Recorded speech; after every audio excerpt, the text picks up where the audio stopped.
নামাজের বিরুদ্ধে কইলা, যেই বেটা নামাজও পড়ে না, তাবলীগও করে না, পীর মুরিদিও করে না, ওই বেটার বিরুদ্ধে বলিস না কেন? তখন বিদআত করতে ভয় লাগে, তখন কইতে কাঁপে।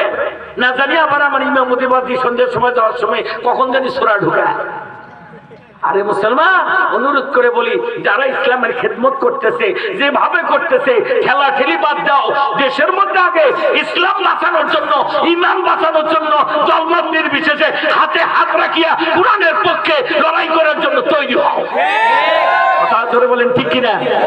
আজকে আমাদের করুণ অবস্থা। পেছন দিকে তাকালে অন্ধকার দেখা যায়, সামনের দিকে তাকালে সামনে ধাঁধা আগুন জ্বলছে। আপনি ডাইনে তাকাবেন, বামে তাকাবেন, যেদিকে তাকাবেন সেই দিকে কোরআনের শত্রুরা তারা পথপাতি বসে আছে, কখন জানি আপনার বাড়িতে আক্রমণ করে। কথা বলেন ঠিক কিনা? চতুর্দিক থেকে আক্রমণ চলছে। আপনি জানেন আপনার বাড়ির কাছে যে একাডেমি মাদ্রাসা, এই মাদ্রাসাটার মধ্যে আপনার একটা বাচ্চা প্রাইমারিতে স্কুলে 3 বছরে যা শিখবে 1 বছরে তার ডবল শিখবে এখানে। আপনি জানেন এই জানুয়ারি থেকে এখানে বাংলা ইংরেজি অঙ্ক শুরু হবে। এখানকার বাচ্চাদের ইংরেজি হাতের লেখা, বাংলা হাতের লেখা দেখলে আপনার কেজিতে পড়া ক্লাস 3 বাচ্চারা এদের সাথে কন্টেস্ট করতে পারবে না। আমরা তো এগুলো দেব না। কেন দেব? বাচ্চাকে কোলে করে নিয়ে একটা টাইটেল পরে আনিয়ে যা কেজি দেব, কারণ বেটাকে আমি ইঞ্জিনিয়ার বানাবো, অ্যাডভোকেট বানাবো, ডাক্তার বানাবো। ও ভাই যান, বানান কোনো সমস্যা নাই। একটা কথা মনে রাখবেন, যেই বাড়ির ভিত্তি শক্ত হয় ওই বাড়ি যত উপরে তোলো কোনো অসুবিধা নাই। তদ্রূপ যদি আপনার সন্তানটাকে আজকে নুরানি মাদ্রাসা যেটা একাডেমি খুলেছে, এখানে যদি আপনি দিয়া পড়াইতে পারেন, আপনি বাচ্চাকে নিয়ে কেজি যান, বাচ্চাকে নিয়ে জমা দিয়া 2 ঘন্টা বসিয়া গদর গুদুর গুদুর গুদুর গল্প, কার বেটার কি হয়েছে, কার বেটা কাটি পালাই গেছে, এগুলো দুনিয়ার বাদে গল্প দেখবেন স্কুলে যায়। আর আপনি আসেন এই কেজি স্কুলে, নুরানি মাদ্রাসা আসি দেখবেন হুজুর পড়াচ্ছে 1 নম্বর হাদিস শরীফ, ক্বালান নাবিয়্যু সাল্লাল্লাহু আলাইহি ওয়াসাল্লাম। কথা বলেন ঠিক কিনা? ওযুতে 4 ফরজ, গোসলে 3 ফরজ। ও মা, তুমি যদি তোমার সন্তানকে এই মাদ্রাসায় নিয়ে আসিয়া ভর্তি করাতে পারো, সকালবেলা কোলে করে নিয়ে আসিয়া বাচ্চাটাকে মাথার মধ্যে টুপি দিয়া নিয়ে আসি কোরআনের ক্লাসে বসে দিবে, তুমি যতই গল্প করার চেষ্টা করো না কেন, তোমার কানে ফেসে আসবে 1 নম্বর হাদিস শরীফ। কথা বলেন ঠিক কিনা?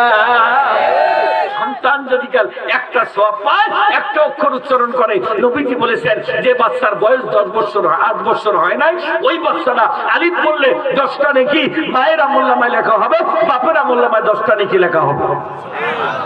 কারণ সন্তান তো নিষ্পাপ। সন্তান কি নিষ্পাপ? কাজে দিনী ভাইরা আমার, আমি আলোচনায় চলে যাই। বলছিলাম নবীজি আমার জামাতে কাজে গেলেন 3 দিনের জামাতে কাজ করে তিনি বাড়ির মধ্যে চলে আসলেন। বাড়ির মধ্যে সুন্দর করে আসার পর দরজার কাছে সালাম দিলেন। সালাম দেওয়া মাত্রই আম্মা জান আয়েশা সিদ্দিকা রাদিয়াল্লাহু আনহা সুন্দর করে সালামের উত্তর দিলেন, দরজাখানা খুলে দিলেন, নবীজিকে ভেতরের মধ্যে নিয়ে দরজাখানা সুন্দর করে লাগাই দিল। লাগার পরে এবার আল্লাহর নবীকে একটা খেজুর গাছের একটা পীড়ার মধ্যে বসতে দিলেন। বললেন হুজুর সুন্দর করে আপনি এই পীড়ার মধ্যে বসেন। যখন নবীজি পীড়ার মধ্যে বসলো, আল্লাহর নবীর স্ত্রী আম্মা জান আয়েশা সিদ্দিকা রাদিয়াল্লাহু আনহা উন্না খান দিয়া কাপড়ের রাসূল দিয়া নবীজির মাথার ঘামগুলো মুছতে শুরু করে দিল। চিৎকার দিয়া বলেন সুবহানাল্লাহ।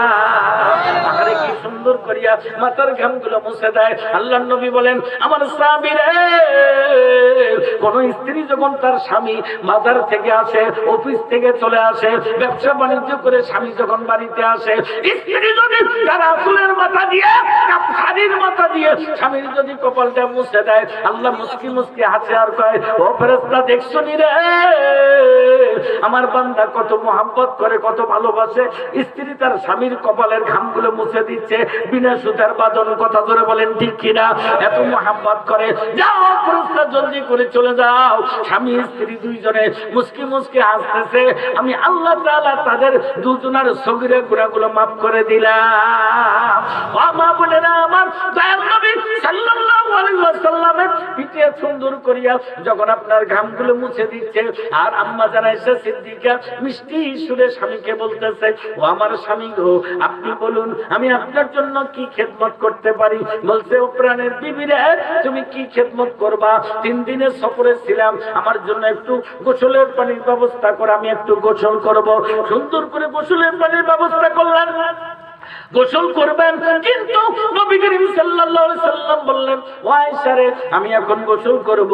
নবীজির গোসলের পানির ব্যবস্থা হলো, আল্লাহর নবী গোসল করলেন, চাদর গায়ে দিয়ে আস্তে করে ঘরের মধ্যে প্রবেশ করলেন। হাদিস শরীফের মধ্যে আছে, নবীজি কোনোদিন ফাঁকা শরীরে থাকতেন না, সব সময় শরীরটাকে ঢেকে রাখতেন। চাদর গায়ে দিয়ে ঘরের ভিতরে প্রবেশ করলেন। এবার আম্মা জান আয়েশা সিদ্দিকা রাদিয়াল্লাহু আনহা আস্তে করে যায়, এবার নবীজিকে বললেন, স্বামী গো, তুমি দয়া করে বলো আমি তোমার জন্য কি খেদমত করতে পারি। গোসল করছো ঠিক আছে, এখন কি করতে পারি? ভাইরা আমার, দেখা যায় আমাদের মা বোনেরা যদি কেউ বলে আমি একটু দোলাবাড়ির থেকে আসলাম, বাজার থেকে আসলাম, একটু পানি চাপি দাও, হ্যাঁ দোলাবাড়ির মধ্যে মেশিন ছাড়ি দিয়া জমি পানি দিচ্ছে, ওখানে গোসল করে আসলে তো হইতো। কতজন নদীর গোসল করে, তোমাকে বাড়ির পানি তুলে দেওয়া লাগবে? এমন স্ত্রী আছে কিনা? কেউ যদি বলে যে দেখো আমার শরীরটা একটু মেসমেসাচ্ছে, ব্যথা ব্যথা মনে হয়, একটু সর্ষের তেলটা কই দেখো তো, সর্ষের তেলটা আর কই, টেবিলের উপর দেখলি তো পা, সর্ষের তেল কই থাকে তাও বোঝেন না। কথা বলেন ঠিকই না? আর আম্মা জান আয়েশা সিদ্দিকা, এবার নবীজি বললেন, ও আয়েশা রে, আমি 3 দিন সফর করেছি, পাহাড় পর্বত অনেক হাঁটাচলা করেছি, শরীরটা ব্যথা ব্যথা লাগতেছে। শোনো রে আয়েশা, শোনো, তুমি যদি পারো আমার পিঠের মধ্যে একটু জাইতুনের তেল লাগায়া দাও। আম্মা জান আয়েশা সিদ্দিকা রাদিয়াল্লাহু আনহা সুন্দর করে জাইতুন তেল হাতের মধ্যে নিলেন, আর নবীজির হাতের জামার নিচ দিয়া, অর্থাৎ চাদরের নিচ দিয়ে হাত ঢুকিয়ে দিয়া পিঠের মধ্যে সুন্দর করে জাইতুন তেল লাগাতে শুরু করে দিলেন। পিঠের মধ্যে জাইতুন তেল যখন তিনি লাগাতে শুরু করে দিলেন, তখন নবীজির আরাম লাগতেছে। কারণ কোন জায়গায় যদি ঘর্ষণ লাগে, জোরে বলেন তো, ওই জায়গাটা গরম লাগবে না ঠান্ডা লাগবে? যতই লাগে ততই গরম লাগে। নবীজির পিঠটার মধ্যে আরাম লাগতেছে।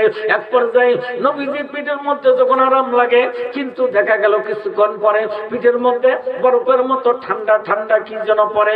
নবীজি বললেন, ও বিবি আয়েশা রে, আমার পিঠের মধ্যে এতক্ষণ ধরে তুমি তেল মালিশ করতেছিলা, আমার পিঠটা গরম গরম লাগতেছিল রে আয়েশা, এখন হঠাৎ করে আমার পিঠের মধ্যে বরফের মতো ঠান্ডা ঠান্ডা কি যেন পড়তেছে, ঠান্ডা পানি মনে হয় পড়তেছে। আম্মা জান আয়েশা সিদ্দিকা শুনলেন, কিন্তু উত্তর দিলেন না, কারণ আম্মা জান আয়েশা সিদ্দিকার চোখ দিয়ে দরদর করে পানি পড়তেছে। দ্বিতীয়বারে নবীজি জিজ্ঞেস করলো, ও বিবি আয়েশা রে, তুমি আমার পিঠের মধ্যে এতক্ষণ তেল মালিশ করলা রে আয়েশা, আমার পিঠটা গরম গরম লাগতেছিল। ও বিবি আয়েশা, এখন তুমি কি তেল দিচ্ছ আমার পিঠের মধ্যে? আমার পিঠটা কেন জানি ঠান্ডা ঠান্ডা লাগতেছে। আম্মা জান আয়েশা সিদ্দিকা দ্বিতীয়বারও কোনো উত্তর দিল, 2 বার উত্তর দিলাম না। নবীজি তৃতীয়বার জিজ্ঞেস করা মাত্রই যদি উত্তর না দেই বড় বেয়াদবি হয়ে যাবে। নবীজি তৃতীয়বারে জিজ্ঞেস করলো, ও বিবি আয়েশা রে, তুমি কেন কথা বলতেছো না? আম্মা জান আয়েশা সিদ্দিকা রাদিয়াল্লাহু আনহা কথা বলবেন, কথা বলতে যায় হাউমাউ করে কেঁদে ফেললেন। দেখবেন কোন দুঃখ যদি কারো অন্তরে থাকে, তার কথাগুলো একজনকে বলতে যায় আর চোখের পানি ধরে রাখতে পারে না। কথা বলেন ঠিক কিনা? আম্মা জান আয়েশা সিদ্দিকা রাদিয়াল্লাহু আনহা নবীজির কাছে বলবেন, বলতে যায় দর করে চোখ থেকে পানি এসে গেল, মুখ ফুটে কান্না এসে গেল। নবীজি মস্তকখানা ঘোরায়া দেখে আয়েশার চোখ দিয়ে পানি পড়তেছে। নবীজি আয়েশাকে বুকে জড়ায় নিল, নিয়ে বলছে, বিবি আয়েশা রে, বলো রে আয়েশা, বলো তুমি কি জন্য চোখের পানি ছেড়ে দিয়ে কান্না করতেছো? আম্মা জান আয়েশা সিদ্দিকা আরো জোরে জোরে হুমড়া খেয়ে কাঁদতেছে। নবীজি বলল, আয়েশা রে, আমি বুঝতে পেরেছি তুমি আমার গোসলের পানি তুলে দিয়েছো, তুমি আমার শরীরের মধ্যে তেল মালিশ করেছো রে আয়েশা, মনে হয় এই জন্য তুমি কষ্ট পেয়েছো।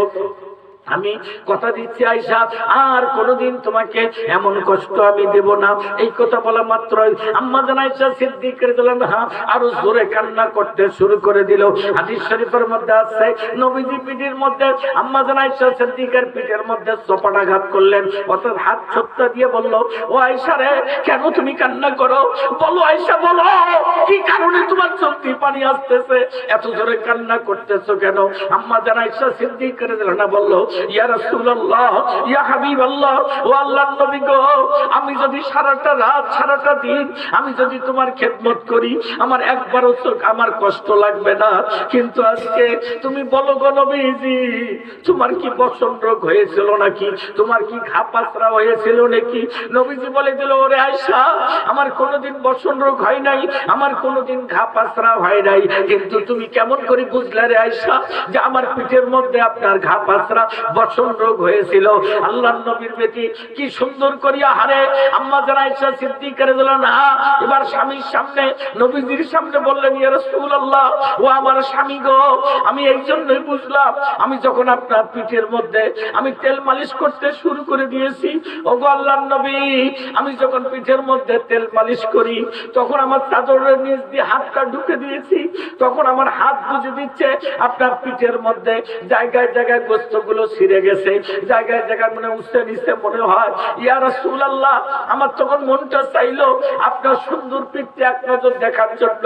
আর যেই মানুষটার মুখের মধ্যে কোনো দাগ নাই, কোনো চিহ্ন নাই, নূর চমকে, সেই মানুষটার পিঠের মধ্যে উঁচা নিচে কেন মনে হচ্ছে?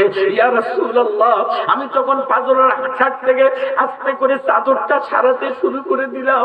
আপনার পিঠের চাদরটা যখন আমার ছাড়াচ্ছিলাম তো হঠাৎ করে পিঠের চাদরটা পড়ে গেল, আপনার পিঠ থেকে যেন একটা নূরের তাজাল্লি বের হয়ে গেল।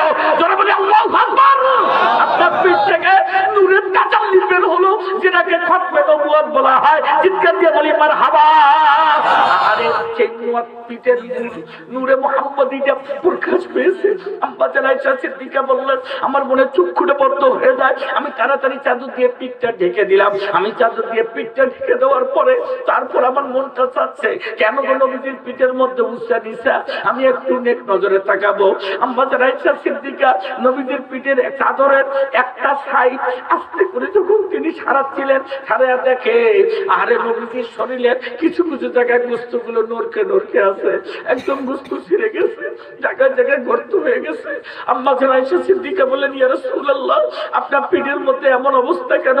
নবীজি বলল, আয়েশা রে, ও বিবি আয়েশা, আমার পিঠের মধ্যে যে গর্তগুলো দেখেছো রে আয়েশা, আমার পিঠের মধ্যে যে ছিঁড়া গোস্তগুলো দেখেছো, তুমি কি শুনতে চাও এগুলো কেমন করে হলো? আম্মা জান আয়েশা সিদ্দিকা বললেন, ইয়া রাসূলুল্লাহ, ইয়া হাবিবাল্লাহ, আমার মনটা চাই আপনার পিঠের মধ্যে এমন চিহ্ন হলো কেমনে, একটুখানি শুনতে। নবীজি বললেন, আয়েশা রে, আমি যখন কালিমার দাওয়াত দিয়ে ময়দানের মধ্যে চলে গেলাম, ময়দানের মধ্যে যাওয়ার পর আমি যখন একটা মহল্লায় উঠবো, আমি ওই মহল্লায় তাকায়া দেখি আমার চাচা আবু জেহেল, উতবা, সাইবা, আবুল হাব, ওরাগুলো ছোট্ট ছোট্ট 8-10 জন ছেলেকে জমাট করিয়া ওরা কি যেন কানের মধ্যে ফিসফিস করে বলল, আর আমাকে আঙ্গুল ইশারা করে দেখে দিল। ও বিবি আয়েশা রে, আমি একটু যখন সামনের দিকে যাচ্ছিলাম তখন আবু জেহেল, উতবা, সাইবা ওখান থেকে দূরে চলে গেল, কিন্তু ওই 8-10 জন ছোট ছোট ছেলে ওরা হাতের মধ্যে ব্যাগ নিল, ওই ব্যাগের মধ্যে পাথরের টুকরা দিয়ে ভর্তি, ব্যাগগুলো উবাইতে পারে না, তুলতে পারে না।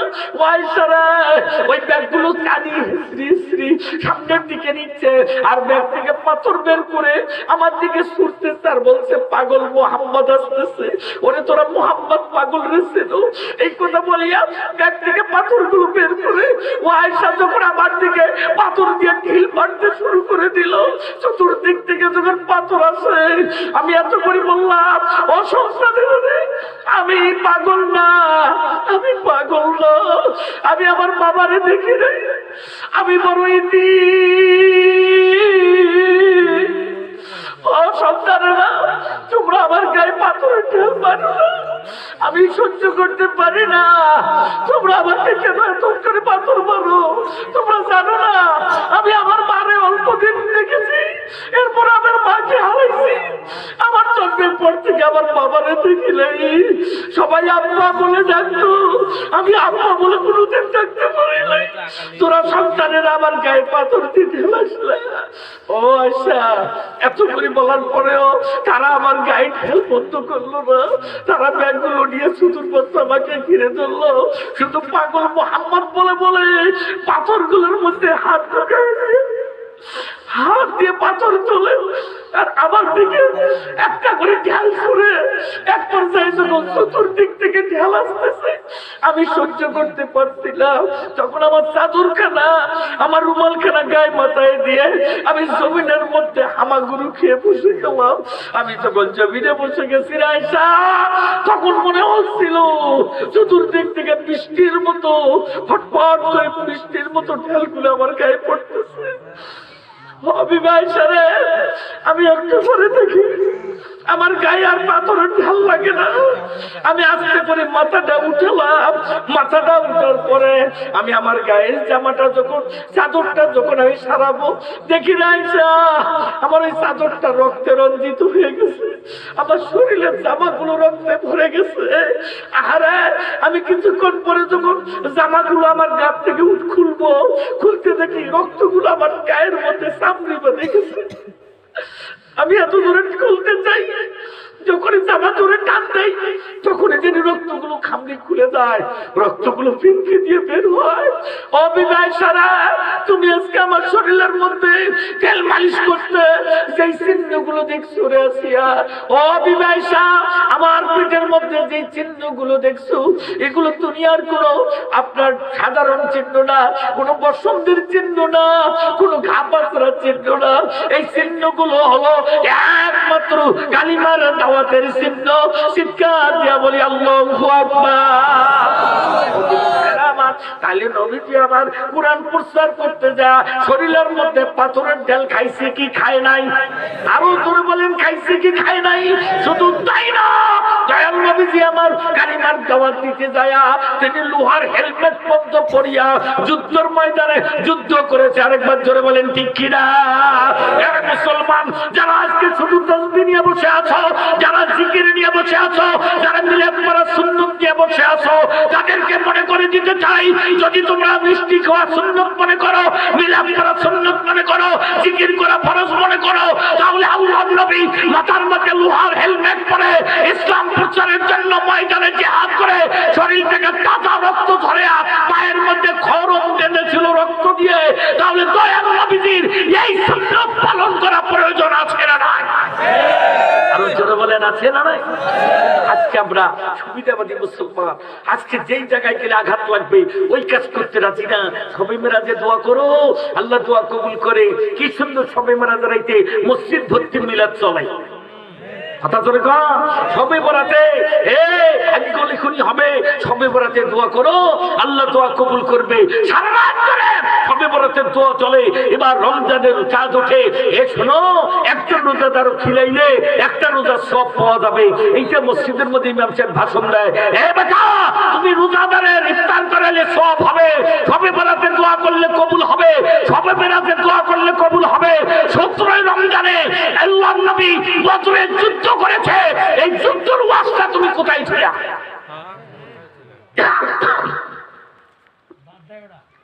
ওটা কোথায় রাখলা?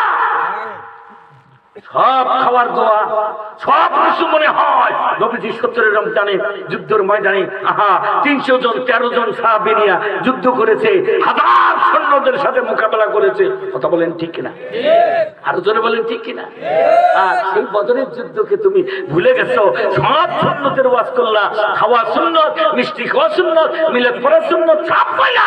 কিন্তু নবীজি 17 রমজানে কোরআন বাস্তবায়নের জন্য যে সুন্নত আদায় করেছে, এইটার বেলায় মৌলভী সাহেব নীরবতা পালন করে। মনে রাখেন, যেই মৌলভী সব সুন্নতের ওয়াজ করবে, সবে রমজান মাসে লাইলাতুল বরাতের আলোচনা করবে, লাইলাতুল বরাতের আলোচনা করবে, রোজাদারের আলোচনা করবে, কিন্তু বদরের যুদ্ধের আলোচনা করবে না। এটা মুনাফিক মৌলভী, ওর পেছনে নামাজ হবে না। এই সুবিধাবাদী কিছু মানে না। কথা জোরে কোন ঠিক কিনা? কাজে অনুরোধ করে বলতে চাই, ওদিনই ভাইরা আজকে আমরা দুনিয়াতে আছি, আগামীকাল থাকবো, তার কোনো গ্যারান্টি আছে? একটু জোরে বলতে হবে, গ্যারান্টি আছে? বাস্তবতা একটা কথা শুনুন, মাহফিল করতে গেলাম কলকাতা থেকে 750 কিলোমিটার দূরে হলুদিয়া শহর। হলুদিয়া শহরে যখন মাহফিল করে আমি ফিরবো ডায়মন্ডে জোহরের নামাজ পড়বো, তো আমি হলুদিয়া শহর থেকে ডায়মন্ড চলে আসলাম। আসার পর জোহরের নামাজের পর আসর পর্যন্ত বয়ান করলাম কলিকাতা ডায়মন্ড মসজিদে। ওখানে বয়ান করার পর আমি কয় হুজুর সত্য কথা বললাম, ইমাম সাহেবকে ডাক দাও। ইমাম সাহেবকে ডাক দিল, বললাম হুজুর ওই সাওয়ারা বলতেছে আপনি বলে একই কাপড়ের ভেতরে দুইটা লাশ রাখছেন, একটার মাথা উত্তরে একটার মাথা বলে দক্ষিণে। কয় জি হুজুর। কি কয়? উনিও কয় জি হুজুর। হুজুর এই দলিল পাইছেন কয় কোনটা? আপনার তো দেশ কাপড়ের অভাব পড়ছে, এখন কাপড়ের ভেতরে দুইটা দুইজন, এটাই তো দোষ। কারণ ভারত আর বাংলাদেশের মধ্যে কাপড়ের দাম অনেক কম বেশি। আপনি যে কম্বল বাংলাদেশে ৮,০০০ টাকা দিয়ে কিনবেন, ওই কম্বল ভারতে অতিরিক্ত ২,০০০ টাকা। আমি প্রায় গেছি তো প্রায় ১০০ বারেরও বেশি ভারতে, কিন্তু তার মধ্যে আমি ৫-৭ বার কম্বল নিয়ে আসছি। আত্মীয় স্বজনক একটা করে ওই টাকা দেয় কিনবেন, দিয়ে আসি ১৬০০-১৭০০ টাকা দিয়ে। সেই কম্বল রংপুরের মধ্যে চোখ বন্ধ করে ৮-১০,০০০। ওখানে এত কাপড়ের দাম কম। আপনি শিলিগুড়ি এই যে 0 পয়েন্ট পঞ্চগড় বাংলা বাজার যায়, শিলিগুড়ি যাইতে খরচ হয় মাত্র ১০ টাকা। খালি বর্ডার পার হলে টোটো ভাড়া মানে অটো ভাড়া ১০ টাকা। শিলিগুড়ির মধ্যে একটা বেনারসি শাড়ি কিনবেন, অতিরিক্ত দাম ৪,০০০ টাকা দিয়ে কিনলে বাংলাদেশে সেটা কম পক্ষে একে না হলেও ১৫,০০০ টাকা। এত কাপড়ের দাম কম তোমার দেশ, আপনারা এখন কাপড় দুইটা মাস তুলেন, তাও আবার উত্তরে দক্ষিণে মাথা। হুজুর এটা কেমন কথা? কয় হুজুর এটা যদি আপনি ঘটনাটা শোনেন তাহলে আপনিও বলবেন যে ঠিকই আছে। আমি কইলাম শোনেন তাহলে আপনি বলেন কি কারণে এখন কাপড়ের ভেতরে দুইটা লাশ তুলেন, উত্তর আর দক্ষিণে মাথা, দয়া করে আমাকে একটু বলা লাগবে। ইমাম সাহেব কইল হুজুর আপনি তাফসীর করে যাবেন রাধানগর, আপনি পাতাল ট্রেন দিয়ে যাবেন, মানে মাটির তল দিয়ে কিন্তু কলিকাতা ট্রেন চলে ৩৬ কিলো। আপনি পাতাল ট্রেনে যাবেন না? বলে হ্যাঁ। পাতাল ট্রেনে গেলে তো আপনার ট্রেন আসার টাইম হয়েছে। আমি শোন তোমার পাতাল ট্রেন, আরেকদিন পাতাল ট্রেনে ধরবো, আজ উপর দিয়ে যাবে।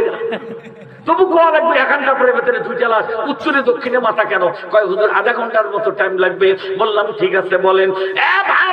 এবার হুজুর আমাকে আধা ঘন্টা আরো ২-৩ মিনিট বেশি লাগলো। এমন করে ঘটনাটা বললো, আমারও চোখ দিয়ে পানি এসে গেল, আমার খাদেমও কান্দে, আমিও কান্দি, হুজুরও তো কান্দিয়া বেকুল হয়ে গেছে। আহারে আফসোস করে বললাম ও হুজুর আমি কথা দিলাম এই ওয়াজটা আমি বাংলাদেশের মুসলমানদেরকে যা শোনাবো, আসলে মর্মান্তিক ঘটনা। এই ঘটনা বাংলাদেশে কেউ জানে না, আমি যা বাংলাদেশে এই ঘটনাটা বলবো। এ ভাইজান আমার এই ওয়াদা করে আমি ওখান থেকে উঠে আসলাম। আমি আপনাদের কাছে জানতে চাই এখন কাপড়ের ভেতরে জোরে বলেন কয় লাশ? একটার মাথা উত্তরে আর একটার মাথা ভাইরা আমার। আপনাদেরও শুনতে মনটা চায় না? না চায়? খুব মর্মান্তিক একটা ঘটনা আমি আপনাদেরকে এখন শোনাতে চাই। আল্লাহর রাস্তায় কষ্ট নিবেন না তো ভাই, কষ্ট নিবেন, কষ্ট নিবেন সম্মানিত দিন ভাইরা। আর মোটেও আলোচনা লম্বা করব না, এখনই আলোচনা সমাপ্তির দিকে চলে আসতেছি ভাইরা আমার। তাহলে আমরা আজকে শুনতে যাচ্ছি একটা, এইটাই একটা ওয়াজ, আর বেশি ওয়াজ লাগবে না। একটা কাপড়ের ভেতরে কয়টা লাশ? একটার মাথা উত্তরে আর একটার মাথা জোরে বলেন, আবার বলেন একটার মাথা উত্তরে আর একটার মাথা। এইখানে আমার কেন এই ঘটনাটা ঘটে গেল আমি আপনাদেরকে এখন শোনাই দেয়া যাই। কেন আমি আজকে এই লাশটার কথা আপনাদেরকে শোনাবো? আমি কিন্তু আজকে শুরুতে কোরআন শরীফের আয়াত পড়েছিলাম, কেউ যদি মারা যায় মাটি দেওয়ার সময় আমরা কি পাঠ করি বলেন তো? মিনহা, বলেন বলেন, মিনহা খলাকনাকুম ওয়া ফিহা নুঈদুকুম ওয়া মিনহা নুখরিজুকুম তারাতান উখরা। একদিন ভাইরা মান আমরা বলি আব্বার কবরে এক মুষ্টি মাটি দেই, মিনহা খলাকনাকুম, ওগো আব্বা তোমাকে এই মাটি দিয়ে বানাইছে, কথা জোরে বলেন ঠিক না বেঠিক? ওয়া ফিহা নুঈদুকুম, ওই মাটির মধ্যে তোমাকে মিশায়ে দিবে।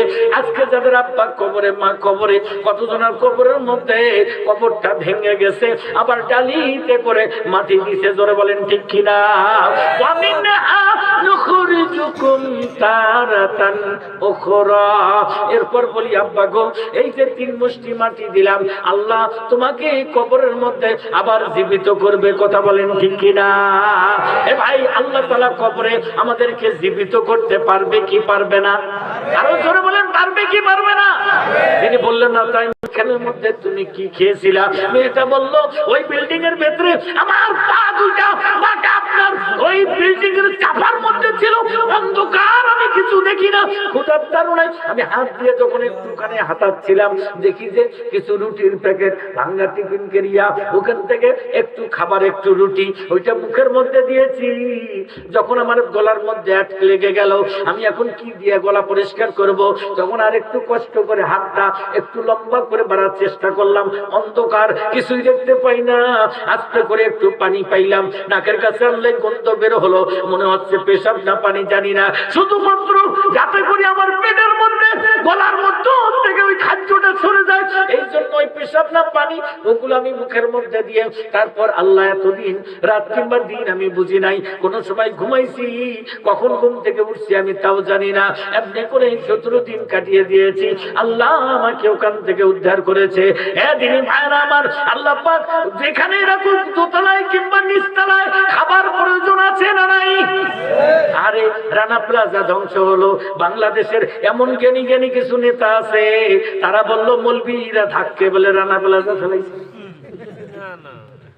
কথা বলছিল না, শোনেন নেই আপনারা? রানা প্লাজা তো মৌলবীরা ধাক্কে ফেলেছে, 8তলা বিল্ডিং বলে ধাক্কে ফেলায়। আরে যেই নেতারা বলেছো মৌলবীরা 8তলা বিল্ডিং ধাক্কে ফেলে দিছে, ধন্যবাদ তোমাকে, তুমি যে মুখ দিয়ে স্বীকার করেছো মৌলবীদের আসল শক্তি আছে।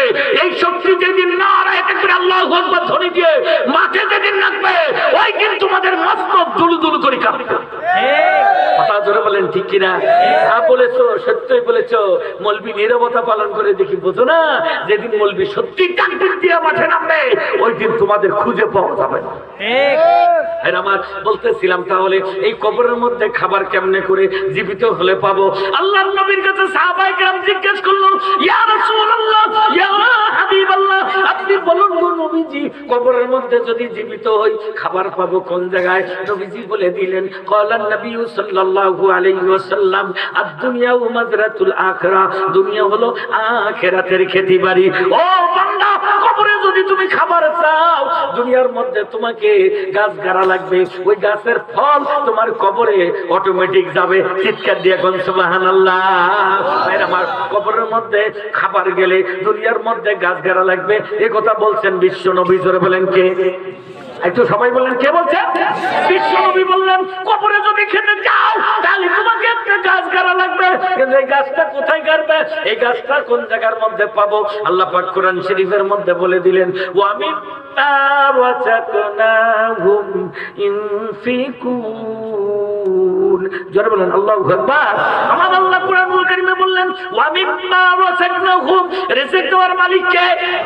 আরো জোরে বলেন, রিজিক দেওয়ার মালিক কে? ইনফিকুন। আল্লাহ বলেন ইউনফিকুন, ও বান্দা তুমি ব্যয় করো, তুমি ব্যয় করো মানে দান করো, মানে আমাকে দাও। আল্লাহ চাইতেছেন, জোরে বলেন কে চায়? একটু জোরে বলেন, জোরে বলেন কে চায়? আল্লাহ বলেন আমাকে দাও। কেমনে করে দিবে? ও তিনি ভাড়া আমার, আল্লাহর কাছে চাইলে পাওয়া যায় কি যায় না? একটু জোরে বলতে হবে, চাই যায় কি যায় না? আমি আপনাদেরকে করে জোরে অনুরোধ করে বলবো, আল্লাহর কাছে যদি তোমরা পেতে চাও তাহলে কি করতে হবে একটা মানে হিসাব করে দেখো। ও দিনী ভাইরা আমার, আজকে যাদের আব্বা কবরে চলে গেছে, মা কবরে চলে গেছে, দিনী ভাইরা আমার, আমি আপনাদেরকে বলি, বাংলাদেশের রংপুর একটা জেলা, রংপুর জেলার একজন দাবি এমপি, ওই এমপি সাহেব মারা গেলেন ঢাকার মধ্যে, লাশটা তার নিয়ে আসা হলো। আমার মনটা চাইলো দেখি ওই এমপির বাড়িতে আমি দাওয়াত খাচ্ছি, এমপির যে খাটত ঘুমায়, ওই খাটখানের দাম 1.5 লাখ 2 লাখ টাকা। আজকে তার লাশটা কোন খাটের মধ্যে শোয়া গোসল দিবে? ভাইজান বাস্তব, একটা বাইকে উঠবেন না, মুনাজাতের টাইম হয়ে গেছে, আমি মুনাজাত করে দিব, কথাটা মনোযোগ দিয়ে শুনে যাও রে ভাইয়া। এমপি সাহেবের লাশ এবার মাইক্রো করে লাশবাহী মাইক্রো ওখান থেকে লাশটা নামাবে। দেখা গেল মনে করলাম বুঝি ঘরের মধ্যে উঠায়া, ঘরের মধ্যে খাটের মধ্যে বুঝি শোয়া দিবে, তারপর গোসল দিবে। না রে ভাইজান না, খাটের মধ্যে শোয়ালো না, আস্তে করিয়া তার লাশটা ওই অ্যাম্বুলেন্স থেকে নামায়া ওই দারোয়ান যে চোখের মধ্যে ঘুমাইতো, দারোয়ানের ঘরে কোনোদিন ওই কুটিয়াল পতি ঢোকে নাই, দারোয়ানের ঘরে কোনোদিন ওই মানুষটা যায় নাই। আজকে দেখো মৃত্যুর পর স্ত্রীর দাবি খাটটা বের করতে দেয় নাই। আপনাদের এলাকায় দেয়? জোরে বলেন দেয়? বক্স খাটটা আর বের করে না।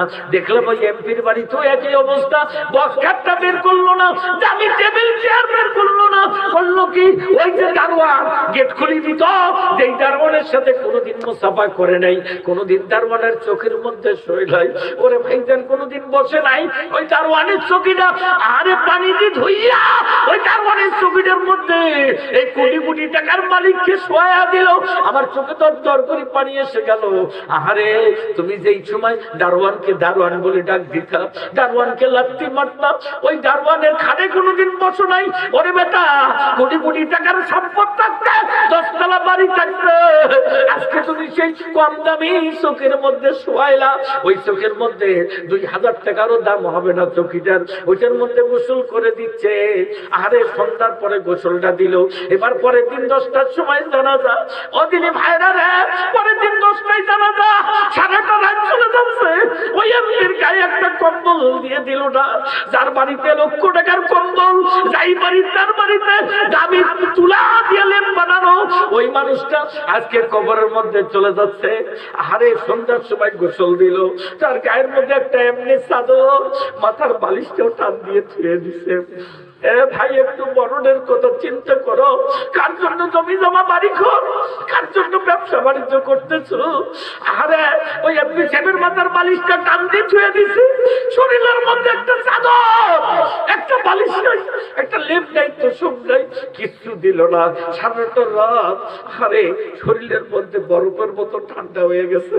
এরপর আবার ফ্যান সারি দিয়ে ফ্যান দিয়ে বাতাস দিচ্ছে। আরে ভাইজান একটা বার যদি উনি কথা বলতে পারতো, চিৎকার করে বলতো না তোমরা কেন আমাকে ঠান্ডার মধ্যে চাদর দাও না, কেন আমাকে কম্বল দাও না। সব সারিরা আজকে দেখো নিঃস্ব হয়ে গেছে, কিচ্ছু বলতে পারে না, মাথার বালিশটাও নাই, বরণের মধ্যে কাপড়ও নাই, উপরে একটা চাদর ফেলাই দিয়ে রাখছে। চিৎকার দিয়ে বলেন ঠিক না ভাই? ঠিক। ভাইরা আমার তাহলে কবরে কি নিয়ে যাবে? ওই চাদরটা নিয়ে যাবে। সন্ধ্যার সময় সব ঘরে বাতি জ্বলাবে, ওই ঘরে কেউ আর বাতি, ওই আব্বার কবরে কেউ বাতি জ্বলাবে না। ওদিনই ভাইরা রে কবরে চলে যাওয়ার পরে আপনার আমার কেউ আর আপনজন থাকবে না। আপনার আমার কবরের মধ্যে কি হবে? ওই 10 জন মুন্সির দাওয়াত খেলিয়া লাভ হবে না, ওই গরু জবু করি খাওয়াইয়া লাভ হবে না। দেখেন কতজনের বাপমার ফতেয়া করে, আমাদের গাইবান্ধায় ফতেয়া বলে, আপনাদের এলাকায় কি বলে? ফতেয়া করে, গরু জবু করিয়া খিলায়। আমি বাধা করি না, আপনার মন চাই আপনি গরু জবু করি খিলান, কিন্তু ভাইজান রে গরু জবু করি খিলাইতে হবে ইতিমকে, মিসকিনকে, গরিবকে, ফকিরকে। কথা বলেন ঠিক কিনা? কিন্তু আমার গাইবান্ধা দেখছি গো ইতিম মিসকিনরা যারা সিনা কাপড় পেন্দা সরকার দেওয়া, যাদেরকে গরু জবু করি কলিজা দিয়ে গোস্ত দিয়ে ভাত খেলে লাগতো, তার বসার জায়গা নাই, তার বসার জায়গা ওই পলের ঢিপির কানির মধ্যে, তার বসার জায়গা গেটের বাইরে। আর যারা মোটরসাইকেল চালায়, কার মাইক্রো চালায়, মাস্টার ডাক্তার ভিআইপি বিআই কিংবা দেখা গেল জামাই পুত্র বেটা, তাদের জন্য সুপার মধ্যে বসে কয় খাও। ও মেম্বার, চেয়ারম্যান, এমপি, মন্ত্রী, জীবনে তো মেলা ইতিমের মাল খাইছো, মোর বাপের জন্য গরু জব করছি 1 লাখ টাকার, এইটা তো ইতিমের হক, আজকে ওইটা তোমরা শান্তি মতে খাও, চামচ ঢুকি দিয়ে গোস্ত তুলি দেয় খাও আর খাও। আর যে ইতিমের খাওয়ার অধিকার ছিল, তার কাছে যে একটু বুটের ডাল কিংবা আটা, আমাদের গাইবান্ধা আটার তরকারির ডাল, হয়তো বা গোস্ত পাইলো, নতুবা চোখ দিয়েও দেখলো না। কথা জোরে বলেন ঠিক কিনা? আমি পায়ে করে অনুরোধ করে বলি, যাদের আব্বা কবরে গেছে, গো মা, যাদের বাবা কবরে, যাদের মা কবরে গেছে, আজকে রাত্রি 12টার পরে তোমাদের হাতে ধরে পায়ে ধরে বলতেছি, গো মা, নিজের জন্য একটা পুঁজি করে কবরে যাও। ছেলে মেয়ে তো গরু খাওয়াইবে মানুষকে, তোমার কবরের মধ্যে আযাব হবে, কারণ গরিবরা খাবে না, যখন ধনী মানুষ খাবে ইতিমটা আফসোস করবে, মিসকিনটা আফসোস করবে। একবার যদি ইতিম আর মিসকিন আফসোস করে, তোমার বাপের কবরে আযাব মাফ হওয়া তো দূরের কথা, আরো কবরে আযাব বেশি হওয়ার সম্ভাবনা আছে। কাজে অনুরোধ করে বলি, আপনাদের হাতে ধরে পায়ে ধরে বলি, একটা ভাই উঠবো না, একসঙ্গে মোনাজাত করবো। একই কবরে কয়টা লাশ? একই কবরে 2টা লাশ, একটার মতো উত্তরে একটা একটার মতো দক্ষিণে ঘটনাটা শুনবো, মুনাজাত করে যার যার মতো বাড়িতে চলে যাব। আমি অনুরোধ করে বলি রে ভাইজান, আপনার ওই একটা গরু জবু করিয়া বাবার কবর আযাব মাফ হবে কোনো গ্যারান্টি নাই। আমি আজকে বলতে চাই, আপনি যদি একটা গরু লাগবে না, আপনি 5 কেজি গরুর গোশতের টাকা, আপনি 10 কেজি গরুর গোশতের টাকা, 5টা 1000 টাকা, 10টা 1000 টাকা আল্লাহ রাস্তায় মাদ্রাসাটা ছাত্রদের জায়গা নাই, ছাত্র নতুন ভর্তি করাইতে পারতেছে না। হুজুর আমার কাছে দুঃখ প্রকাশ করলো, হুজুর আপনার কাছে আমার আবেদন, হুজুর গো আমাদের এলাকার মুসল্লিদেরকে বুঝায়া আমার ছাত্রদের বসার জায়গা নাই, নতুন ছাত্র ভর্তি করাবো, ঘর নাই। হিসাব করে দেখলাম 20 একটা ঘর খুব জরুরি হয়ে গেছে রে ভাই আমার। 20 একটা ঘর তুলতে কমপক্ষে 60,000 টাকা লাগবে, এক ঘর তুলতে 3,000 টাকা লাগে। এ ভাই আমার 20 একটা ঘর উঠাইতে 60,000 টাকা লাগবে। আমি আপনাদের হাতে ধরি পায়ে ধরে বলি, জীবনে অনেক পরিশ্রম করে কামাই করেছেন, অনেক ধানাবাদ করে কামাই করেছেন, আজকে এই মাদ্রাসাটার জন্য আপনি যদি 5টা 1000 টাকা আল্লাহর রাস্তে যদি দেন, 5 জন ভাই 5 5 25,000 টাকা, তাহলে একটা ঘরের অর্ধেক টাকা কিন্তু এসে গেল।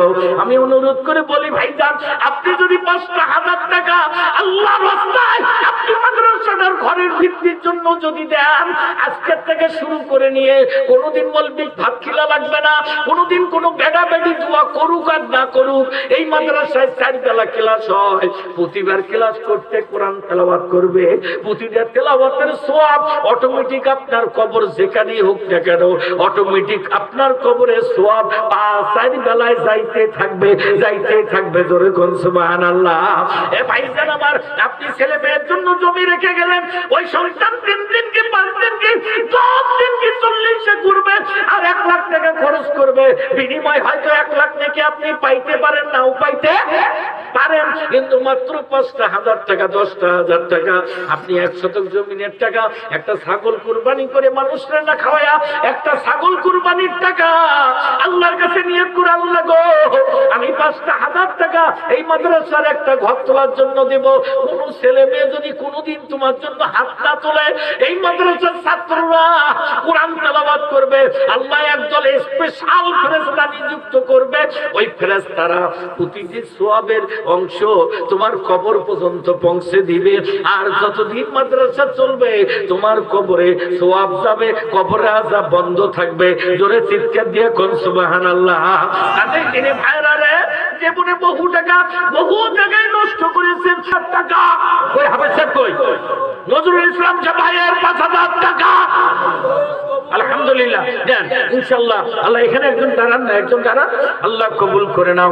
আল্লাহ তোমার বান্দা, আমি আগেই বলে দিছি কাগজ কলম কেটে নিতে, কিন্তু 1000 টাকা আল্লাহ মাদ্রাসাটা করার জন্য, আল্লাহ 10 জন ব্যক্তি হলে মাদ্রাসাটা হয়ে যাবে গো আল্লাহ। 60,000 টাকা লাগবে, কুরবান আলী তোমার বান্দা 5,000 টাকা দান করবে, আল্লাহ তার দানকে কবুল করে নাও। আল্লাহ তোমার বান্দা নজরুল ইসলাম, আল্লাহ তিনিও 5,000 টাকা দান করবে। আল্লাহ আল্লাহ নবতে দান করেছে, আল্লাহ দুজনারে আব্বা আম্মা দাদা দাদি নানা নানি বংশের মধ্যে যারা কবরে আছে, আল্লাহ দয়া করে তাদের কবরে আযাব মাফ করে দাও। আল্লাহ কতজন কবরে আছে,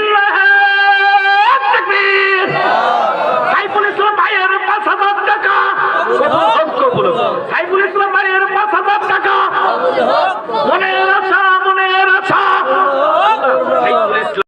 আল্লাহ বাতুল মিয়া তোমার বান্দা 1000 টাকা দান করলো, লিল্লাহি তাকবীর। বাতুল মিয়ার 1000 টাকা কবুল হোক, একটু সহযোগ। বাতুল মিয়ার 1000 টাকা আমার ভাই বাতুল মিয়া 1000, লিল্লাহি তাকবীর। জনাব ভাইয়ের 5,000 টাকা, জনাব ভাইয়ের 5,000 টাকা নগদে 500 টাকা দিয়েছেন। ওইখানে আরেকটা ভাই প্রথমে যে পরে যে 3 নম্বর ভাইটা 5,000, কি নাম না সাইফুল ভাই, জনাব আলী ভাই, দুইটা আরেকটা নাম আছে, আমি একটা দোয়া করি। আল্লাহ 25,000 টাকা, ওই যে আমার ভাই ওই যে হাত তুলছেন, ওই যে দেখেন কি নাম, কি নাম বাবা? আনোয়ার হোসেন। আনোয়ার হোসেন, আনোয়ার হোসেন, আল্লাহ তোমার বান্দা 5,000 টাকা। লিল্লাহি তাকবীর। আল্লাহুম্মা আল্লাহুম্মা আমিন। একটু হাত তোলা। আল্লাহ বিউটি নামে 1000 টাকা আল্লাহ লিল্লাহি তাকবীর। আল্লাহ বিউটি আল্লাহ 1000 টাকা দান করলো। আল্লাহ আমার বোনটার দান কবুল করে নাও। শান্তির বাড়ি বিউটি নামে তোমার বান্দি আল্লাহ 1000 টাকা দান করলো। আল্লাহ তাকবীর। আনোয়ার হোসেনের 5000 টাকা, আনোয়ার হোসেনের 5000 টাকা। আল্লাহ আনোয়ার হোসেন তোমার বান্দা 5000 টাকা দান কবুল করে নাও। আল্লাহ প্রবাসী দিলওয়ার হোসেন ভাই 5000 টাকা। আরে মোবাইল দিয়ে ভিডিও কল দিয়ে দেখা দোয়া হবে আজকে। নগদ 500 টাকা দিল প্রবাসী দিলওয়ার হোসেন ভাই, প্রবাসে বিদেশে থাকে। 5000 টাকা, এখন 6 জন, কাল 7 জন হয়ে গেল 5000 করে। লিল্লাহি তাকবীর। দিলওয়ার হোসেন ভাইয়ের 5000 টাকা। মনের আশা, মনের আশা। আল্লাহ দিলওয়ার হোসেন ভাই 5000 টাকা দান করলো। আল্লাহ বিদেশের জমিনে সুস্থ রাখো আল্লাহ। আল্লাহ তোমার বান্দা আনোয়ার নামে, আনোয়ার ভাই আমার 5000 টাকা। আল্লাহ 7 জন ব্যক্তি পেলাম 5,35,000 টাকা। আল্লাহ ভাইয়ের আমার নগদ না থেকে বাকি লিখে দেন। 5 বস্তা 10 বস্তা শান্তি পাড়া। আল্লাহ 1000 টাকা দান কবুল করে নাও। আল্লাহ তোমার বান্দা আনোয়ার জন দান করলো। আল্লাহ মতু কেডা মস্তুরা বেগম, আল্লাহ মস্তুরা বাগের বাড়ি, আল্লাহ বাগের বাড়ি 1000 টাকা জিতকে দিয়ে মারহাবা। আরো জোরে মারহাবা। আল্লাহ মস্তুরা নামে 1000 টাকা দান করবে আল্লাহ। আল্লাহ আব্দুল মালিক শান্তিপাড়া 500 টাকা, 100 টাকা নগদ দিল, 400 টাকা বাকি। আল্লাহ তোমার বান্দারা কি সুন্দর দান করতেছে। 20 বস্তা সিমেন্ট চাইছে ভাই, মেঝের মধ্যে বসে আরবি পড়বে। আর মাত্র 19 বস্তা। আল্লাহ তুমি কবুল করো। কার আব্বা মা কবরে আছে আল্লাহ যারা সিমেন্ট দিবে মাদ্রাসায় কোরআন তেলাওয়াতের জন্য দয়া করে আল্লাহ তার মা বাবার কবরটা জান্নাতের বাগান বানিয়ে দাও। ভাই রে আপনি লেট্রিন বানাইছেন টাইস করিয়া, আল্লাহ নবীর ঘর মাদ্রাসার বস্তারা মেঝেটা পাকা করে একটু থাকবে, তার জন্য 2 বস্তা সিমেন্ট চাই রে ভাই। আল্লাহ মকসুদুল ভাই আমার 500 টাকা দান করলো। আল্লাহ মকসুদুল ভাই দানটা কবুল করে নাও।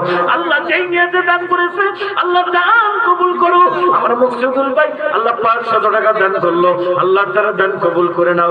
আল্লাহ মনের আশা, মনের বাসনা পুরা করে দাও। আল্লাহ রবিউলের মা 1000 টাকা বাকি। আল্লাহ মাদ্রাসার ছাত্র রবিউল ইসলামের মা 1000 টাকা দান করলো। আল্লাহ দান কবুল করে নাও। আল্লাহ সাজেকা বেগম 1 বস্তা সিমেন্ট দান করবে। 2 বস্তা হলো, আর 18 বস্তা সিমেন্ট হলে আমি আর দেরি করাবো না ভাই, মুনাজাত করব। আল্লাহ কবুল করে নাও। আল্লাহ 2 বস্তা সিমেন্ট হয়ে গেল। আল্লাহ সাজেকা বেগম আবু তাহের 1000 টাকা। আল্লাহ তুমি কবুল করো। আবু তাহের নামে 1000 টাকা দান করে বৃষ্টির মতো দান আসতেছে আল্লাহ। আল্লাহ আবু তাহের 1000 টাকা। আর কি আছে 500 200 100। আল্লাহ মজদু নামে 1000 টাকা। আল্লাহ বাকিতে মজদু নামে 1000 লেখে মজদু নামে 1000 টাকা। উমর ফারুক 2 বস্তা সিমেন্ট হয়ে গেল 4 বস্তা সিমেন্ট। উমর ফারুক 2 বস্তা। আল্লাহ তুমি কবুল করো। মনের আশা, মনের বাসনা পুরা করো। আবুল কাসেম আল্লাহ নগদ 110 টাকা দান করলো। করো সকলে বলি আমিন। আর কি আছেন ভাইজান খুব তাড়াতাড়ি করিয়া চাটা পাল্টে দেন তো, চাটা পাল্টে দেন। কি আছে আল্লাহ তোমার বান্দা আল্লাহ কবুল করে নাও। কিনা আক্তারুল শালতি বাড়ি 3 বস্তা সিমেন্ট দিবে আল্লাহ। 7 বস্তা সিমেন্ট হলো। নুরুল ইসলাম 200 টাকা নগদে দান করেছে গো আল্লাহ। আল্লাহ তারা দান কবুল করে নাও। মনের আশা পুরো করে দাও। কিনা আরো আক্তারুল 1 বস্তা সিমেন্ট আল্লাহ। 8 বস্তা সিমেন্ট হলো। আর মাত্র 12টা আল্লাহ 1 বস্তা সিমেন্ট আক্তারুল নামে। আর মাত্র 12টা সিমেন্টের বস্তা লাগবে। দেন ভাইয়া দেন। আল্লাহ এই তো হয়ে গেল। টাকা দেখেন 40,000 পার হয়ে গেছে। এখন সিমেন্ট 20টা হলে ইনশাআল্লাহ সমস্যা নাই। আল্লাহ তোমার বান্দা দুলা মিয়া দান করলো 100 টাকা। আব্দুল সামাদ নামে তোমার বান্দা 500 টাকা নগদে দান করলো।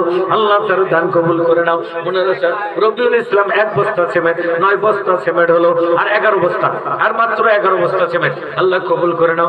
আল্লাহ আব্দুল খালিক নামে আল্লাহ 1 বস্তা সিমেন্ট আল্লাহ তুমি কবুল করে নাও। আর মাত্র 10 বস্তা।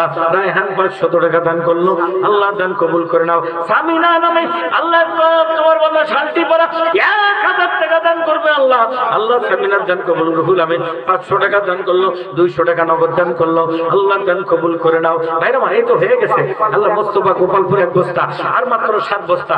আর 7টা বস্তা সিমেন্ট হলে হয়ে যায়। 13 বস্তা হয়ে গেছে, আল্লাহ কবুল করে নাও। আর 7টা সিমেন্টের বস্তা কে দিবে জানি না, আল্লাহ যে নিয়ত করিয়া যা আশা করে দান করে দান কবুল করে নাও। আর মাত্র 7 বস্তা নাই ভাই, এই তো আমি শেষ করে দিচ্ছি, রাত 1টা পার হয়ে গেছে। আরে আব্দুর রাজ্জাক 1 বস্তা সিমেন্ট, আল্লাহ তুমি কবুল করে নাও। আব্দুর রাজ্জাক 1 বস্তা সিমেন্ট, আর মাত্র 6টা বস্তা, আর 6টা সিমেন্টের বস্তা, আর মাত্র 6টা। মা গো, মা বোনেরা, মা 10 টাকা 20 টাকা 50 টাকা দাও, একটা গামছা ছাড়ি দাও, 10-20 টাকা যার পকেটে আছে দিয়ে দাও, 5 টাকা 10 টাকা এখন দেওয়া হবে। আল্লাহ শহীদুল তোমার বান্দা 500 টাকা দান করলো, আল্লাহ রামনাথপুর, আল্লাহ শহীদুল 500 টাকা, আল্লাহ দান কবুল করো, মনের আশা মনের বাসনা পুরা করো, আল্লাহ আমিন। মা বোনেরা আমার, আমরা যারা আছেন 10-20-50 টাকা সবাই দেন। মহিলা মারুফা 1 বস্তা 3 বস্তা, আর মাত্র 2 বস্তা সিমেন্ট লাগে। ভাইরা আমার 18 বস্তা হয়ে গেছে, জোরে বলি মারহাবা। 18 বস্তা হয়ে গেছে, আর 2টা বস্তা হলে 20 বস্তা সিমেন্ট হয়। আল্লাহ কবুল করো। বরকতুল্লাহ 1 বস্তা সিমেন্ট, আল্লাহ বরকত। মুফাজ্জল কি নাম? মুফাজ্জল 1 বস্তা, 20 বস্তা হলো, জোরে বলি মারহাবা। ইনশাআল্লাহ টাকাও 60,000 এর কাছাকাছি এসে গেছে, মারহাবা। আল্লাহ ভাই 2 বস্তা, জোরে বলি মারহাবা। হয়ে গেল 27 বস্তা সিমেন্ট, 27। আকমল ভাই 1 বস্তা, 28 বস্তা। আল্লাহ শওকত ভাই 1 বস্তা, 29 বস্তা সিমেন্ট হয়ে গেল। 29 বস্তা, মনে হয় 30 বস্তা হবে। আল্লাহ কবুল কর। কি নাম? গোলাম ভাই 500 টাকা নগদ দান করেছে। আল্লাহ অল্প লোকের ভিতরে এত সুন্দর দান আমি জানি। আসলে প্রধান বক্তা তোলা নাগের 10টায়, সুমন 4 বস্তা হয়ে গেল 33 বস্তা, জোরে মারহাবা। আব্দুল হামিদ মন্ডল 1 বস্তা হয়ে গেল 34 বস্তা সিমেন্ট। আল্লাহ আমাদের ছাত্র আরাফাতের মা 1 বস্তা সিমেন্ট দিবে, 35 বস্তা সিমেন্ট হলো। আল্লাহ মনে হাফ সেঞ্চুরি হবে ভাই, কি কর? হ্যাঁ, খেলার যদি ক্রিকেট খেলায় সেঞ্চুরি করে, আমরা হাফ সেঞ্চুরি করি, কি কর? তাতে লস নাই। আল্লাহ কবুল করে নাও। আর রেবেকা নামে 200 টাকা ভাই সিমেন্টের বস্তা, সিমেন্টের বস্তা মোটামুটি হয়ে গেছে 37টা। 6 বস্তা সিমেন্ট দান করবে আজিজুর রহমান, 1 বস্তা সিমেন্ট দান করবে। আল্লাহ কবুল করো। আল্লাহ আর 1 বস্তা, মাসুদ 2 বস্তা, তাকবীর আল্লাহ তাকবীর। হাফ সেঞ্চুরি পার হলো, 51টা সিমেন্টের বস্তা হলো। আল্লাহ তুমি কবুল আর মঞ্জুর করে নাও। মাদ্রাসাটা দিবেন ভাই, সিমেন্ট দিবেন, নাহলে টাকাটা দিবেন। আল্লাহ যে মাদ্রাসায় ঘর তুলতেই হবে, কারণ জানুয়ারিতে ঘর না তুললে হবেই না। আপনারা এই নজর রাখবেন যাতে ঘর নতুন ছাত্র ভর্তি আনারুল নামে ছাত্র বাপ তাহাদুর আল্লাহ দান করলো 300 টাকা। আল্লাহ কবুল করে নাও। আল্লাহ তোমার বান্দারা আমার এত বড় প্যান্ডেল, মুহাম্মাদুর রাসূলুল্লাহ, সকলে বলি সাল্লাল্লাহু আলাইহি ওয়াসাল্লাম। আর কোনো কথা নয়, সব টাকার হিসাব এখানে বের করেন, আর আমি আলোচনা শুরু করে দিলাম। ইমাম সাহেবকে জিজ্ঞেস করলাম, হুজুর আপনি দয়া করে বলেন গো হুজুর, একই কবরে 2টা লাশ কেন? একটার মাথা উত্তরে, একটার মাথা দক্ষিণে, কেন আপনি রাখলেন? একটু সুন্দর করে বলে দেন। হুজুর বলে দিল, শোনো গো বাংলাদেশি বিশ্বাস, সুন্দর একটা কথা শোনো। বলে কি? বললো যে দেখো দেখো, এই জন্যই একই কবরে 2টা লাশ, উত্তরে দক্ষিণে মাথা রাখলাম। কি জন্য? বলে একজন মহিলা, তার স্বামী সেনাবাহিনীতে চাকরি করে, পেটের মধ্যে সন্তান আছে, আর পেটে যখন সন্তান তখন করছে কি, ওই আপনার স্বামী সেনাবাহিনীর থেকে এবার ছুটি নিয়ে বাড়িতে চলে গেছে। যাওয়ার পরে স্ত্রীকে নিয়ে ডাক্তারের কাছে গেছে, পরীক্ষা নিরীক্ষা করছে। পরীক্ষা নিরীক্ষা করার পরে ডাক্তার বলছে 5 সপ্তাহ পরে মেডিকেলে আনা লাগবে, বাচ্চার অবস্থা ভালো না, ক্লিনিকে হয় নর্মাল নতুবা সিজার করা লাগবে। এটা কাগজে লেখেন না কেন? সব টাকা কোনটা কত টাকা কাগজে লেখেন। আল্লাহর বান্দারা মনোযোগ দাও, তোমার বান্দারা মনোযোগ দিয়ে শোনো রে ভাই আমার। সুন্দর করে যখন এবার সন্তানটাকে আবার পেটের মধ্যে, ডাক্তার বলছে 5 সপ্তাহ পরে ক্লিনিকে নিয়ে আসা লাগবে। এই জন্য এবার ওই সন্তানকে আপনার জমিনে আসার জন্য গর্ভবতী মাকে নিয়ে যাবে ক্লিনিকের মধ্যে। কেবলমাত্র 2 সপ্তাহ চলে গেছে, হঠাৎ করে রাত্রি 12টার পর প্রসব বেদনা শুরু হয়ে গেছে। রাত 12টার পর প্রসব বেদনা যখন শুরু হয়ে গেছে, ওই যে অ্যাম্বুলেন্সের মোবাইল নাম্বারটা ছিল, ওই নাম্বারটা খুঁজে পাচ্ছে না। এখন কি করবে? আর এক জায়গায় ফোন করলেন, ফোন করিয়া দেখে কোনো কাজ হচ্ছে না, অ্যাম্বুলেন্স নাই। গভীর রাত্রিতে এখন কেমন করি ক্লিনিকের মধ্যে নিবে? লাস্টে ভারতের মধ্যে কিন্তু যেমন ধনী তেমন গরিবের সংখ্যাও অনেক বেশি। যারা গরিব তো তারা একেবারে নর্মাল গরিব। ভাইরা আমার, গ্রামের মধ্যে গায়ে বাপটা ভারতে এমন এলাকা আছে যে এলাকার মধ্যে এখনো একটা রাস্তা পাকা নাই, সবগুলো কাঁচা রাস্তা। এমন শুরুতে রাস্তা আছে, ওই জায়গার মধ্যে ইট বিছানো একটা রাস্তা, চিন্তা করছে যেহেতু ক্লিনিকে নেওয়া লাগবে, অ্যাম্বুলেন্সে যেহেতু ফোন ধরতেছে না, মানে নাম্বার নাই, তাহলে একটা বুদ্ধি করি বলে কি, একটা ঠেলা গাড়ি, ভারতে এখনো কিন্তু ঠেলা গাড়ি আছে, ওদের মানুষ সামনে ধরে পেছন পাশে ঠেলি মাল নিয়ে যায়। এই ঠেলা গাড়ির মধ্যে এইবার ওই মহিলাকে তুলে নিছে, নেওয়ার পরে ক্লিনিকে যাচ্ছে। সামনের মধ্যে একটা ফাঁকা জায়গা, একটা বড় ব্রিজ, ওই ব্রিজের মধ্যে উপরে উঠাইছে। ব্রিজ থেকে নিচের দিকে যখন নামবে একটা গর্ত ছিল, ওই গর্তটা কেউ রাতে খেয়াল করে নাই। দুইজন তিনজন মহিলা এবার ঠেলা গাড়ি ঠেলে নিয়ে যাচ্ছে তাড়াতাড়ি করে, কিন্তু ব্রিজ থেকে নামার সময় হঠাৎ করে গর্তর মধ্যে ওই বড় যে গরুর গাড়ির চাকার মতো এই চাকাটা একটা গর্ত পড়ে গেছে। যখন এই গর্তের মধ্যে পড়েছে, শব্দ করে মা চিৎকার মেরেছে, সবাই কইছে গাড়ি থামাও। ঘটনা কি, আগে একটা বারে দেখি। গাড়ি থামানোর পরে যখন দেখার পরে দেখে যে না, তার চোখগুলো বড় বড় হয়ে গেছে, মুখটা হা করা, তার মানে হাত ধরিয়ে দেখে তার নিঃশ্বাস চলে গেছে। চিন্তা করলো আর ক্লিনিক নিয়ে লাভ নাই, ঠেলা গাড়িতে ব্যাগ করে নিয়ে বাড়ির উঠানে আসলো, আন্দা গাড়ি করলো, সারা রাত চলে গেল। সকালবেলা তিনজন মহিলা গোসল দেওয়ার জন্য যখন ভেতরে প্রবেশ করেছে, হঠাৎ করে একজন মহিলা চিৎকার দিয়ে উঠেছে। জিজ্ঞেস করলো কি ঘটে গেল, বললো যে তাড়াতাড়ি করে একজন ডাক্তারকে ডাকো কিংবা একজন নার্সকে ডাকো। বলে কেন? বলে সন্তানের তো মাথাটা বের হয়ে গেছে। এবার গোসল দেওয়া মহিলা চিৎকার মারার পরে তাড়াতাড়ি করে একজন নার্সকে নিয়ে আসলো। নিয়ে আসার পরে ওই নার্সটা এবার ওই মশারি টাঙ্গার ভেতরে ঢুকিয়া এবার দেখতে পেলেন সন্তানের মাথাটা বের হয়ে গেছে, অর্থাৎ তার নাক থেকে কান পর্যন্ত বাইরে বের হয়েছে। এখন পর্যন্ত তার পর্দাটা ফাটে নাই। এখন এই নার্সটি আস্তে করিয়া মাথার পর্দাটা একটু পরিখানি আলাদা করে হাত লাগায় দেখলেন না না, জীবিতর কোনো সম্ভাবনা নাই, দেখতেছি তো সন্তানটা মৃত্যু। আমরা জিজ্ঞেস করলো, ওগো মা তুমি একটু ভালো করে দেখো, আমরা ক্লিনিকে নেবো নাকি? সবাই বললো তাড়াতাড়ি ক্লিনিকে নাও, সন্তানটা সিজার করে বের করো।